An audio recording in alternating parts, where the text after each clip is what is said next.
നമ്മുടെ കണ്ണു പറയുന്നുവെങ്കിൽ ഞാൻ ഉറപ്പിച്ചു പറയാം, ഇതിന്റെ ഉറപ്പാണ് യേശു ക്രിസ്തു മടങ്ങി വരും.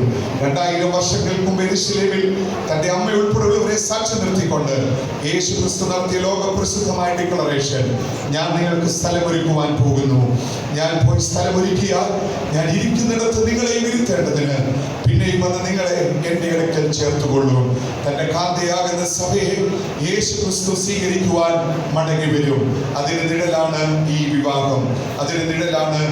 വിവാഹം. കണക്കുകൂട്ടലുകൾ തെറ്റിപ്പോയി. ആത്മഹത്യകൾ ഓരോ ദിവസവും വർദ്ധിച്ചുകൊണ്ടിരിക്കുന്നു. കൊലപാതകങ്ങൾ വർദ്ധിച്ചുകൊണ്ടിരിക്കുന്നു. മദ്യത്തിന്റെയും മയക്കുമരുന്നിന്റെയും ഉപയോഗം നമ്മുടെ സമൂഹത്തെ ഇന്ന് തകർത്തുകൊണ്ടിരിക്കുന്നു. മാരക രോഗങ്ങൾ പിടിമുറുക്കി കഴിഞ്ഞു. ഭക്ഷ്യ പ്രതിസന്ധി ഭൂമിയിൽ സംഭവിക്കുവാൻ പോവുകയാണ്. സാമ്പത്തിക പ്രതിസന്ധി ശക്തമായി കൊണ്ടിരിക്കുന്നു. ആർക്കും ആരെയും രക്ഷിക്കുവാൻ കഴിയത്തില്ല. കോവിഡ് എന്ന് പറയുന്ന ഇത്തിരി പോന്ന കുഞ്ഞൻ വൈറസ് 2 കോടിയെ തുടച്ചു മാറ്റിയത്.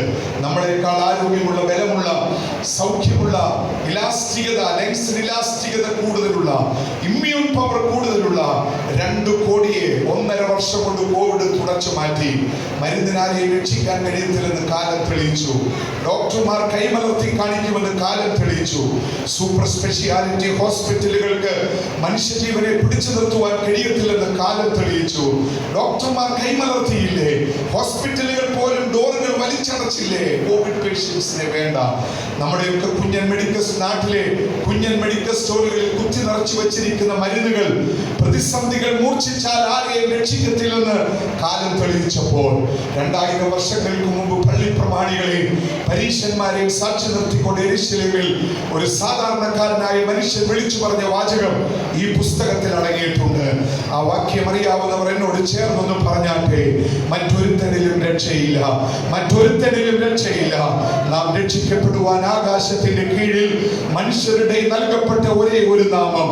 ആ പേരറിയാവുന്നവർ ശബ്ദമുയർത്തി എന്നോട് ചേർന്നൊന്ന് പറഞ്ഞാട്ടെ, യേശു ക്രിസ്തു. ഒന്നുകൂടി ചേർന്ന്, യേശു ക്രിസ്തു. ജീവിതത്തിന്റെ ഏതെങ്കിലും മേഖലയിൽ പ്രതിസന്ധി അനുഭവിക്കുന്ന ആരെങ്കിലും ഉണ്ടെങ്കിൽ പെന്തക്കോസ്തിലെ ഒരു പാസ്റ്റർ പറയുന്നു എന്നുള്ള മുൻവിധി നിങ്ങൾ വിട്ടുകളഞ്ഞിട്ട് വേദപുസ്തകം പറയുന്നതിന് പ്രകാരം യേശു ക്രിസ്തുവിനെ ഹൃദയത്തിലേറ്റാൻ ഇന്നു പകൽ ഒരു തീരുമാനമെടുത്താൽ നിങ്ങളുടെ പ്രതിസന്ധികളെ ഏറ്റെടുക്കുവാൻ തയ്യാറുള്ളവരായി യേശു ഇവിടെ വന്നിട്ടുണ്ട്.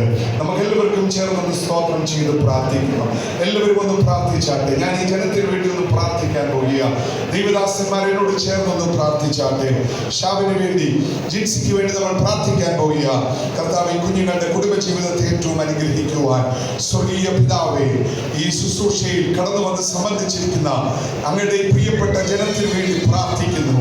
ആരെങ്കിലും ഏതെങ്കിലും മേഖലയിൽ ഒരു പ്രതിസന്ധി അനുഭവിക്കുന്നുവെങ്കിൽ ഇന്നു പകൽ അങ്ങയുടെ കൃപ ഇവരുടെ മേൽ ചൊരിഞ്ഞ്, അത് തലമുറകളുടെ പ്രതിസന്ധിയെങ്കിൽ, ആരോഗ്യ പ്രശ്നമെങ്കിൽ, ഭവനത്തിൽ നേരിടുന്ന വെല്ലുവിളിയെങ്കിൽ, യേശുവിന്റെ നാമത്തിൽ ഈ ജനം സൗഖ്യമേറ്റെടുക്കട്ടെ. ചില അത്ഭുതങ്ങൾ ഇവിടെ നടക്കട്ടെ. കുടുംബജീവിതത്തിലേക്ക് പ്രവേശിക്കുവാൻ പോകുന്ന വാത്സല്യ കുഞ്ഞുങ്ങളെ കർത്താവ് ബലപ്പെടുത്തണമേ, സഹായിക്കണമേ. തുടർന്നുള്ള ശുശ്രൂഷയിൽ ഞങ്ങളുടെ സാന്നിധ്യം കൊണ്ട് ഈ കുഞ്ഞുങ്ങളെ കർത്താവ് അനുഗ്രഹിക്കണമെന്ന് പ്രാർത്ഥിക്കുന്നു. യേശുവിന്റെ നാമത്തിൽ തന്നെ ആമേൻ. ഞാൻ